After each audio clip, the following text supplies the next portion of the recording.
Olá, turma, tudo bem? Boa tarde. Como é que vocês estão aí? Vamos para mais um dia, né, na nossa leitura. Mais um tempo que nós vamos passar aqui com o Senhor, desfrutando, né, desse alimento tão poderoso que é a palavra de Deus. Galerinha aí do grupo dos adolescentes, pessoal da leitura, quem está acompanhando aí pelo YouTube, você que está chegando aqui hoje, né, ainda dá tempo, nós estamos na primeira semana ainda da leitura em ordem cronológica, então se você deseja entrar com a gente nessa jornada, volta lá alguns vídeos, né, nós estamos hoje no dia 7, né, isso mesmo? Semana 1, dia 7. Nós começamos a leitura no dia 2, né? Então, por isso que a gente está seguindo aí por semana, que é a ordem que a gente, o planejamento, né, que a gente está seguindo esse ano. Então, essa foi a primeira semana, então, semana 1. Então, você que está aí acompanhando, você viu dia 1, dia 2, dia 3, dia 4, dia 5, dia 6 e hoje nós estamos então aqui para a leitura do dia 7. Dia 8 de janeiro, tá? Nós começamos no dia 2 de janeiro, então hoje automaticamente dia 8 de janeiro de 2022, mas é o 7º dia dessa primeira semana, tá bom? Fica um pouquinho confuso no início, mas eu sei que depois vocês vão se acostumar com essa questão da nossa leitura aí por semana, tá? E amanhã começa a semana 2, tá? Então, a partir do dia 9 de janeiro começa a semana 2. Então, vocês vão começar a ver lá semana 2, dia 1º e assim sucessivamente, tá bom? Então, hoje a gente vai continuar, vamos orar, entregar esse momento ao Senhor, começar aqui a leitura. Hoje a gente vai continuar dentro do livro de Jó. Hoje a gente vai ler o capítulo 14, 15 e 16. Por que a gente está lendo o livro de Jó, para quem está chegando aí, né? Nós estamos fazendo uma leitura em ordem cronológica dos fatos.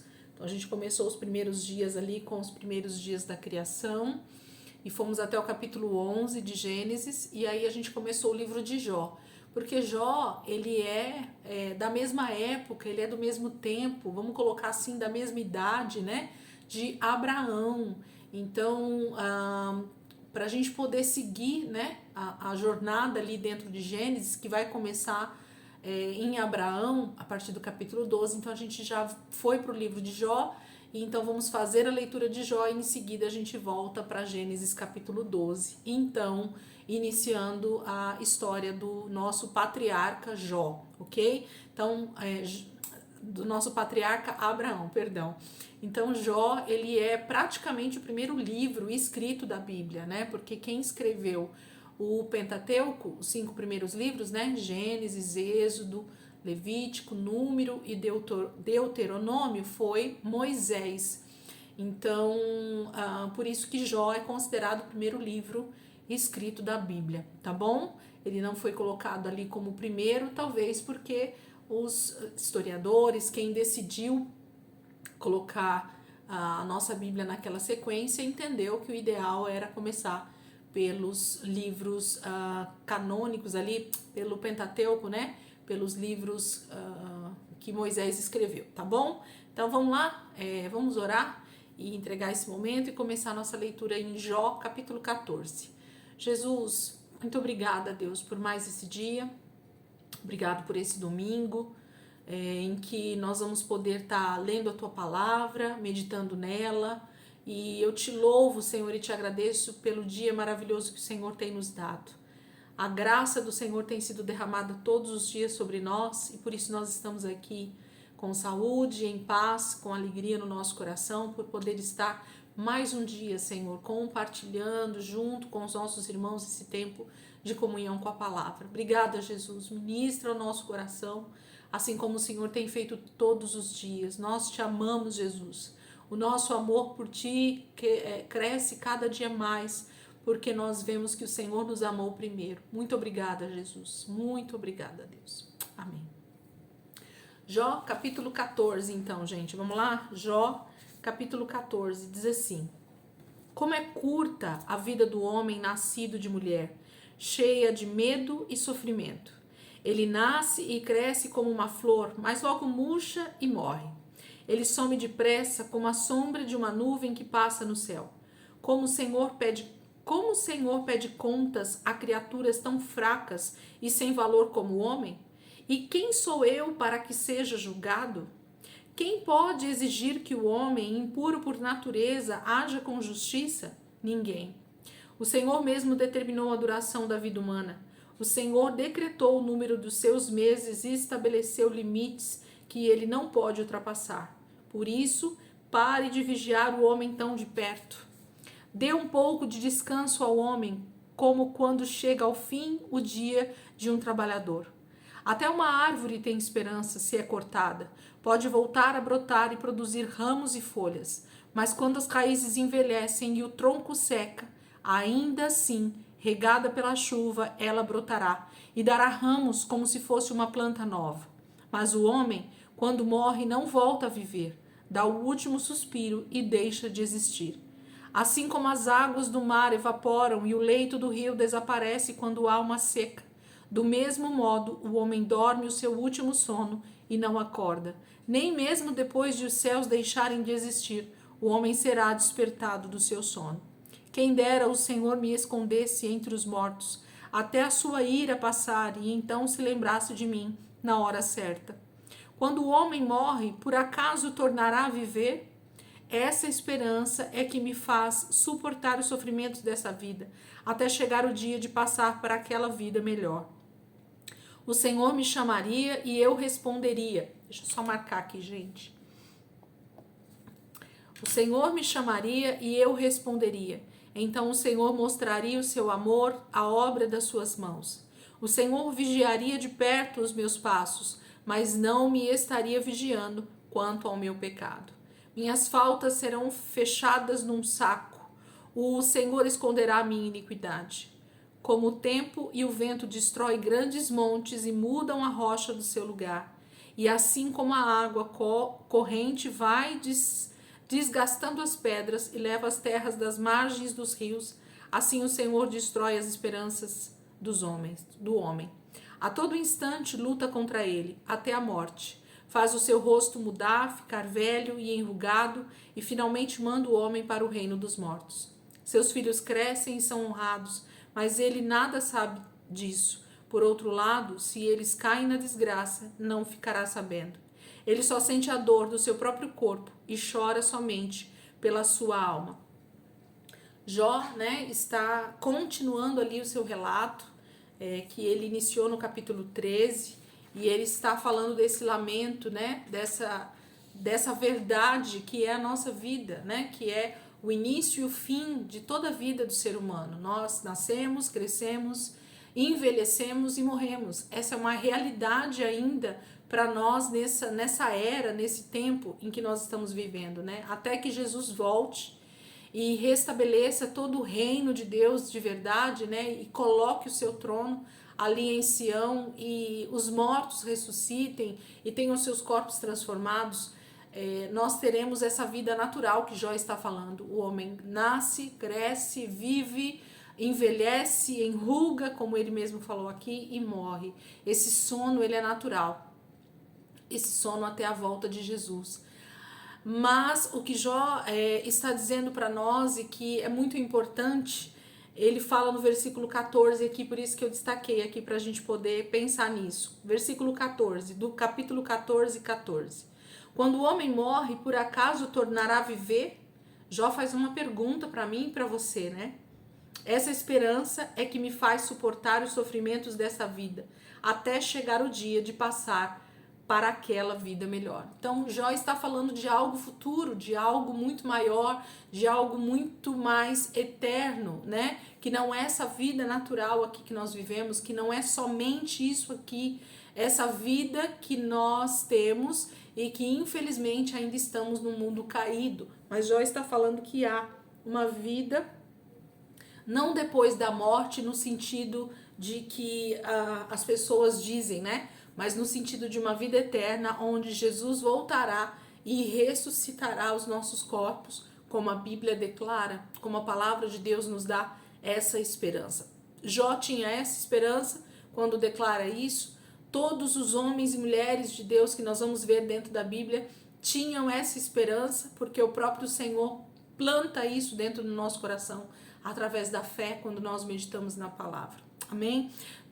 Jó fala de um versículo que tanta gente fala, né? Sobre essa questão do tronco, mesmo cortado, mesmo seco já, ao cheiro das águas, né? Tem algumas traduções que estão aqui nessa tradução, ela está escrito assim, ó, versículo 7, 14, 7. Até uma árvore tem esperança. Se é cortada, pode voltar a brotar e produzir ramos e folhas. Mesmo quando as raízes envelhecem e o tronco seca, ainda assim, regada pela chuva, ela brotará e dará ramos, como se fosse uma planta nova. Então, há uma esperança, há uma expectativa, né, dessas águas que descem direto do trono de Deus, que vem para a nossa vida e nos faz brotar novamente, ainda que nós estejamos no leito de morte, literalmente, né, ressequidos lá na terra, ou mesmo já tenhamos virado pó, porque o homem volta para o pó da terra. A palavra nos dá toda a esperança de que nós vamos ressuscitar naquele dia junto com Jesus e ter os nossos corpos transformados e vida eterna com Ele. Então, ainda que uma árvore esteja seca, mesmo que as raízes envelheçam, né? Há uma esperança para nós na ressurreição dos mortos. É maravilhoso isso, né? Capítulo 15.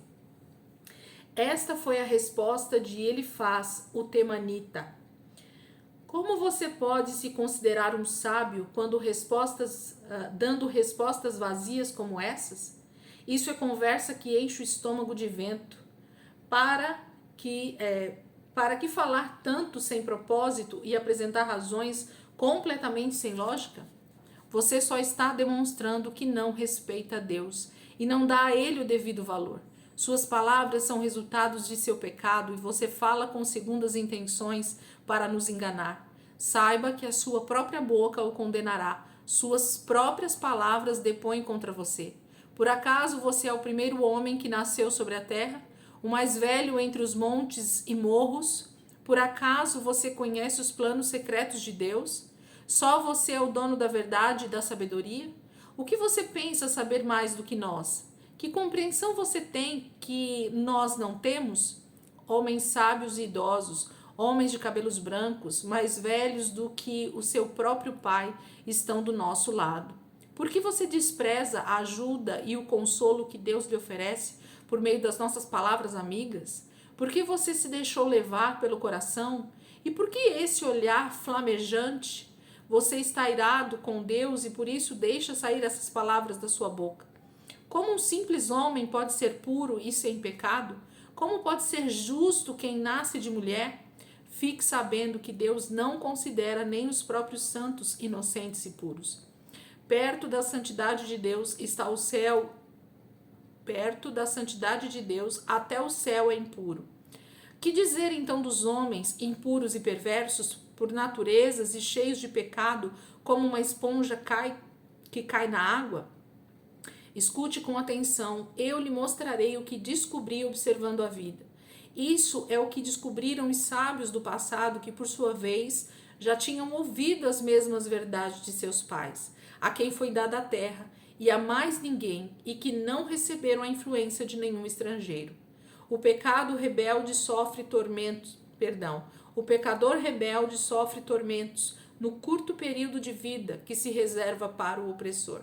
Ele vive cercado pelo medo e quando afinal consegue se sentir em paz, os ladrões o atacam. Eles não têm esperança de sair da escuridão, porque pensa que vai morrer ao fio da espada. Seu destino é perambular em busca de pão. Os abutres o esperam para devorar o seu corpo. Ele bem sabe que o dia escuro do castigo chegará depressa. Ele vive dominado pelo medo, pelas angústias e tribulações, como ocorre com um rei quando espera o ataque dos inimigos, porque agitou os punhos contra Deus e desafiou o Todo-Poderoso, afrontando-o de forma desafiadora com um escudo forte e resistente. Apesar de ter o rosto coberto de gordura e a cintura estufada de carne, habitará em cidades assoladas, em casas abandonadas prestes a ruir. Por causa disso, suas riquezas não ficarão com ele por muito tempo, e ele não conseguirá novas riquezas. Ele não escapará das trevas, o fogo secará os seus renovos, com o sopro de Deus ele se vai. Por isso, ele não deve confiar na vaidade, enganando-se a si mesmo, pois a vaidade será a sua recompensa. Ela o consumirá antes do tempo, e os seus ramos não florescerão. Ele será como a vinha que perde as uvas ainda verdes, como as flores da oliveira que murcham e caem, pois a vida com os ímpios não tem sentido, e o fogo destruirá as tendas daqueles que subornam. Deles só brota uma maldade, eles só vivem em desobediência a Deus e têm um coração enganoso. O amigo Elifaz se levanta, né? O primeiro amigo que começou lá o diálogo e começa a falar: Jó, você está falando loucuras, você está falando coisas que você não entende, você está tentando se auto, né, dizer que você está certo, você está tentando nos ludibriar, você está tentando dizer que nós estamos falando loucura, quando nós estamos dizendo para você que você está provavelmente em pecado, você fez alguma coisa para estar nessa situação. Nós vamos perceber, gente, durante todo esse diálogo desses 3 amigos de Jó com ele, de que, de alguma maneira, esses amigos, essas pessoas que estão aqui conversando com Jó, esses homens, eles estavam querendo achar um culpado, eles estavam querendo achar uma culpa em Jó ou em qualquer outra situação para falar que Jó estava passando por aquilo por algum motivo. E nós temos essa tendência mesmo, né? Nós sempre queremos achar o porquê. Quantas vezes eu e você perguntamos para Deus: por que, Deus? Por que eu estou passando por essa situação? Por que eu caí nessa situação? Por que eu estou sofrendo essa desilusão? Por que eu não tenho o que eu desejo? Por que eu não consigo ganhar um salário como aquele? Por que eu não faço uma faculdade daquilo? Por que eu não tenho dinheiro suficiente para fazer tudo o que eu quero? Então, geralmente os porquês, eles são a nossa maneira, né, de tentar achar um culpado, de tentar achar uma fuga para a nossa própria frustração, para o nosso próprio problema. E esses amigos de Jó estão tentando achar. Jó também, de alguma maneira, está tentando achar respostas. Mas ainda Jó tem essa sensação de que o próprio Deus o está segurando em toda essa situação, o está fortalecendo em toda essa situação, o está ajudando em tudo isso, mesmo diante do sofrimento, ele sabe. E ele vai dizer que ele sabe em quem ele tem crido, né? Ele declara que, ainda que ele morra, de verdade, que Deus o mate, ele vai ressuscitar naquele dia. Então, a colocação de Jó é sempre uma colocação questionadora, mas ao mesmo tempo de alguém que confia. A colocação dos amigos de Jó são só questionadoras, são só de pessoas que querem achar onde está o nosso pecado. E esse é o grande problema de nós todos. A gente sempre olha para o outro, a gente sempre olha para o próximo, achando e procurando o problema onde é que ele está, onde é que você está errando, onde é que você está pecando, o que é que você está fazendo de errado, quando muitas vezes não existe nenhuma justificativa exata para aquela situação. Deus está no controle de tudo. Ainda que sejam de coisas difíceis, ainda que sejam de coisas ruins, ainda que sejam de coisas doloridas, Deus está no controle de todas as coisas. E essa precisa ser a nossa atitude de entendimento de que Deus está no controle de todas as coisas. Capítulo 16, é o nosso capítulo de hoje, nosso último capítulo, né? 16. Então Jó respondeu: já estou cansado de ouvir o que vocês estão me dizendo. Afinal, que espécie de amigos são vocês? Querem me consolar ou me acusar? Suas palavras são vazias e sem sentido. O que eu fiz para vocês me encherem os ouvidos com essas respostas tolas? Se eu estivesse em seu lugar e vocês em meu lugar, será que eu lhes diria as mesmas tolices e balançaria minha cabeça contra vocês? Não, eu não faria uma coisa dessas. Eu falaria com interesse e sinceridade, palavras de consolo para diminuir o seu sofrimento. Mas agora a minha dor não passa mesmo que eu abra o meu coração. E se me calo, ela não desaparece. Ó Deus, o Senhor me deixou sem forças. O Senhor destruiu a minha família completamente. Meu sofrimento acabou com a minha saúde e a minha magreza já se levanta contra mim. Sim, Deus está irado comigo e me tem arrasado e range os dentes contra mim. Os meus adversários me olham com um olhar ferino. Os homens também vêm me acusar com suas palavras e mostram desprezo pela minha triste condição. E esmurram o meu rosto para me humilhar. Deus mesmo me entregou nas mãos dos pecadores e me fez cair nas mãos dos maus. Eu vivia em paz até o dia em que ele me arrasou com seu castigo. Sim, ele me destruiu, fez minha vida em pedaços e me escolheu como alvo. Seus flecheiros me cercaram. Eles transpassaram os meus rins e a minha bilis foi derramada pelo chão. Sem parar, ele me ataca como um soldado ao seu inimigo. Como sinal da minha tristeza, costurei uma veste de lamento sobre a minha pele e enterrei a minha testa no pó da terra. Já não tenho mais lágrimas, meus olhos já estão vermelhos de tanto chorar e tenho profundas olheiras, como um homem prestes a morrer. Tudo isso me acontece embora eu seja inocente e não haja violência em minhas mãos, e sejam sinceras as minhas orações. Ó terra, não esconda o meu sangue e que não haja lugar que oculte o meu clamor. E vocês fiquem sabendo que a minha testemunha está nos céus, o meu advogado está nas alturas. Vocês zombam de mim enquanto eu derramo lágrimas sinceras diante de Deus, pedindo que ele me ouça, como faria um homem com seu amigo. Porque eu sei que em breve seguirei por aquela estrada que não tem volta. Jó está triste, chateado, né, com seus amigos, porque os três tentam acusar Jó de todas as maneiras, né, como a gente acabou de falar.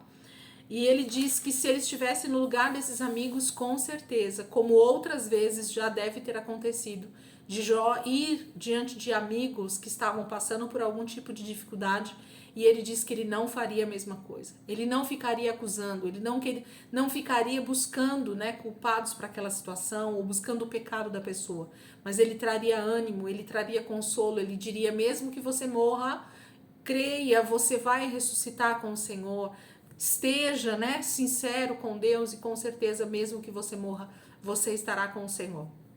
Eu gosto muito desse texto e eu vou colocar o link para vocês aí de um louvor que fala muito ao meu coração já há anos e que trata desse texto aqui de Jó, capítulo 16, a partir do versículo 19. E vocês fiquem sabendo que a minha testemunha está nos céus. Jó está falando sobre o próprio Cristo, que é aquele que advoga a nossa causa, é aquele que nos defende mesmo, né, como um grande amigo. Jesus o tempo inteiro está diante do Pai dizendo: Pai, eu sei como é difícil viver nesse mundo caído. Eu sei o quanto é difícil ter inimigos contra nós. Eu sei o quanto é difícil viver rodeado pelo pecado, pelos nossos inimigos espirituais. Eu sei como é difícil vencer a carne. Então, nós temos um advogado. Ele defende a nossa causa como alguém que defende a causa de um amigo. Esse é Jesus. E Jó, mesmo sendo o primeiro livro da Bíblia, sendo um homem de uma época em que para nós, hoje, lendo a palavra de Deus, nós não imaginamos como era esse relacionamento desse homem com Deus. Quem ensinou Jó a amar a Deus dessa maneira? Quem instruiu Jó dentro desses ensinamentos? Mas a gente sabe que com certeza foi a geração de Noé, foi a geração de Sem, foi a geração de homens que ainda amavam a Deus, independente de estarem caídos no pecado, independentes de saberem que por causa de Adão e Eva, que haviam desobedecido, nasceram mortos em seus pecados e delitos, mas pela graça, a graça está aqui dentro do livro de Jó. Jó tinha a graça de Deus sobre a sua vida, por isso que Deus deu testemunho de Jó, por isso que ele tinha uma vida tão devota a Deus, por isso que ele tinha uma vida tão voltada ao Senhor. Então eu vou colocar o louvor e eu queria que depois você parasse um pouquinho o seu tempo aí, você adorasse ao Senhor com esse louvor. Eu vou ver se eu consigo achar ele aqui, até para colocar no fundo aqui pra gente cantar ele. Deixa eu ver se eu consigo achar aqui pra gente, peraí.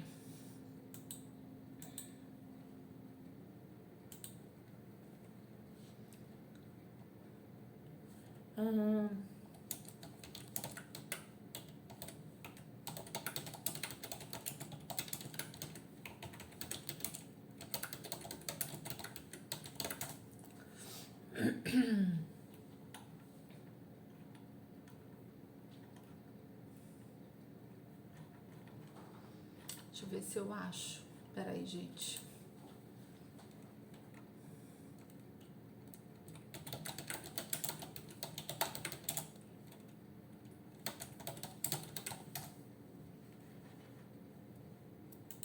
Deixa eu ver se é esse louvor.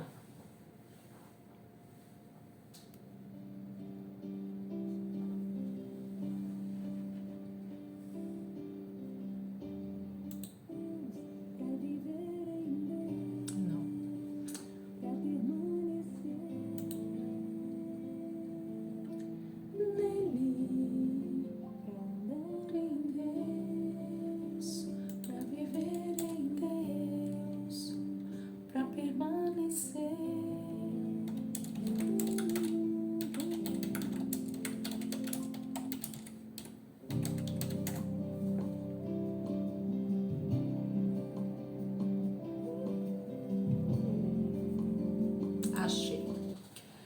Quero vender o mesmo tipo Depois eu vou colocar para vocês aí esse louvor pra gente estar, para vocês estarem ouvindo aí. Vamos aproveitar para cantar esse louvor um O pouquinho. Espírito Santo, e Ele defende a nossa causa, como quem defende a causa de um amigo. Ele é fiel.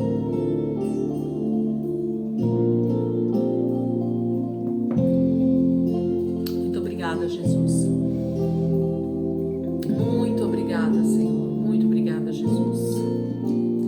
Espírito Santo, Espírito Santo, Espírito Santo, Santo,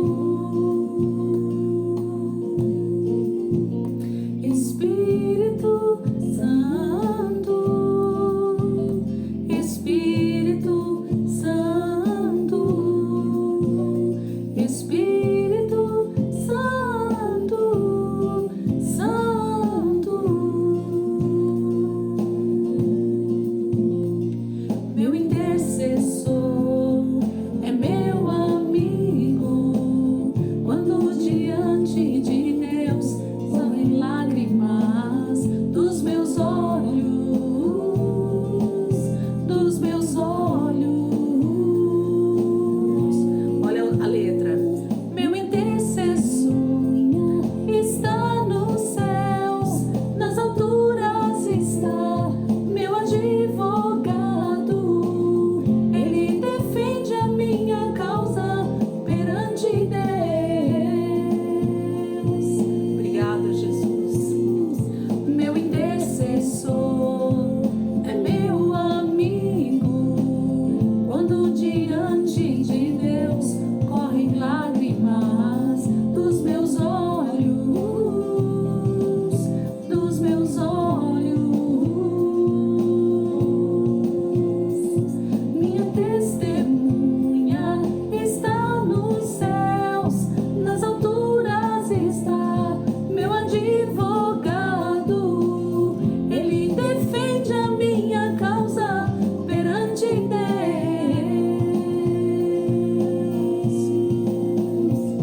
Como quem defende a causa de um Como quem defende a causa de um amigo. Como quem defende a causa de um amigo.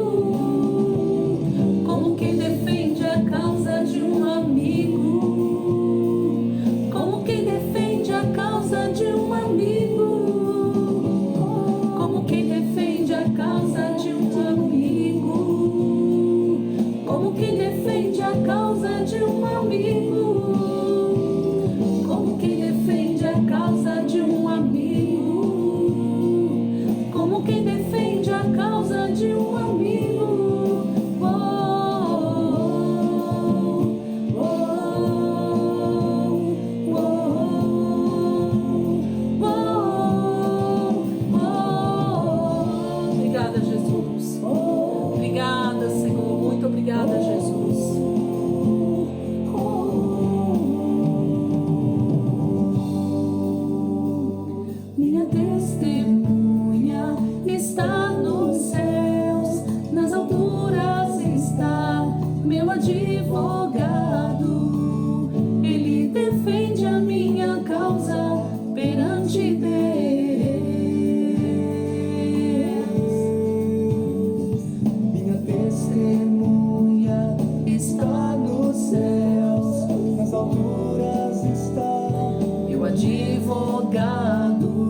Senhor, nós queremos muito te agradecer, Jesus, porque o Senhor se tornou esse intercessor, esse que está diante de Deus todo o tempo, Pai, intercedendo pelas nossas causas. O Senhor é o principal, Senhor, intercessor de toda a humanidade, que fica diante de Deus, justamente julgando, Senhor, na verdade, defendendo, porque se o Senhor já nos julgasse, nós já estaríamos mortos. Mas o Senhor defende a nossa causa, sabendo que o Senhor já esteve aqui também como homem. O Senhor viveu nessa terra tão humanamente como eu e todos os meus irmãos que aqui estamos. Então o Senhor sabe, Pai, como nos defender diante do Pai, diante de Deus, pedindo que haja ainda misericórdia, haja ainda bondade do Senhor para nós, haja ainda longanimidade, Senhor, que Deus seja tardio em realmente derramar a sua ira sobre a terra, porque se o Senhor olhasse simplesmente para a terra e visse somente os nossos pecados, se não visse o sangue de Jesus sobre a nossa vida, nós estaríamos todos mortos nesse momento. Assim como o Senhor destruiu a terra através do dilúvio, assim como o Senhor já destruiu uma vez Sodoma e Gomorra e tornou ela em cinza, Senhor. O pecado traz a sua ira sobre a terra e nós queremos te pedir, Senhor, tem misericórdia de nós, que o Senhor possa continuar, Jesus, intercedendo por cada um dos filhos que ainda estão aqui nessa terra, por cada um ainda dos seres humanos que não conseguiram alcançar ainda esse entendimento do seu pecado, de que nós precisamos do teu sangue, Jesus, que nós precisamos da tua misericórdia para nos alcançar. Jesus, nos ajuda todos os dias a compreendermos ainda mais a tua palavra, a entendermos aquilo que o Senhor tem para nós, porque o Senhor tem nos defendido diante do Pai, como aquele que defende a causa de um amigo. Jó buscava, Senhor, esse amigo que o defendesse, Jó buscava esse amigo que intercedesse por ele, mas ele não estava achando. Mas ele diz, eu tenho nos céus, como a palavra está dizendo aqui, versículo 17, versículo 19, e vocês fiquem sabendo que a minha testemunha está nos céus, o meu advogado está nas alturas. Vocês zombam de mim enquanto eu derramo lágrimas sinceras diante de Deus, pedindo que ele me ouça como faria um homem com o seu amigo. Porque eu sei que em breve seguirei para aquela estrada que não tem volta. Senhor, nós sabemos que a morte ela é algo quase que certo para todo ser humano, a não ser aqueles que vão estar ainda vivos no dia da tua volta, Senhor. Mas todos nós passaremos pela morte, mas nós queremos esse amigo que interceda por nós e que nos faça, sim, Senhor, cada dia mais sermos parecidos com Jesus, sermos, Senhor, perseverantes nessa fé. Pai, nos ajuda a todos os dias, a todos os momentos, Senhor, olhar para a tua palavra e perceber o quanto nós somos dependentes do Senhor, o quanto nós precisamos da graça do Senhor, desse favor que o Senhor envia para nós todos os dias de manhã, nos acordando, nos dando capacitação para viver mais um dia, mas não um dia de qualquer maneira, mas um dia guiado pelo teu Espírito, um dia guiado pela tua palavra, um dia guiado pelas tuas promessas. Jó dormia e acordava, mesmo diante de toda essa circunstância, Senhor, sabendo que o seu Redentor vive. Ele vai dizer isso para nós com tanta propriedade no final desse livro.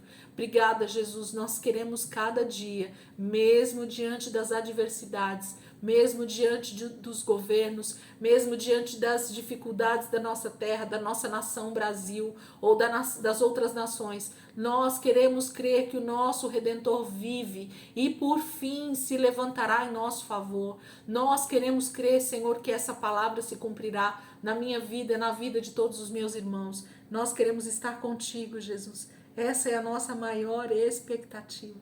Vivemos, Senhor, para alcançar os nossos amigos. Vivemos para alcançar, Senhor, as vidas que o Senhor tem ainda para alcançar, para salvar, Pai.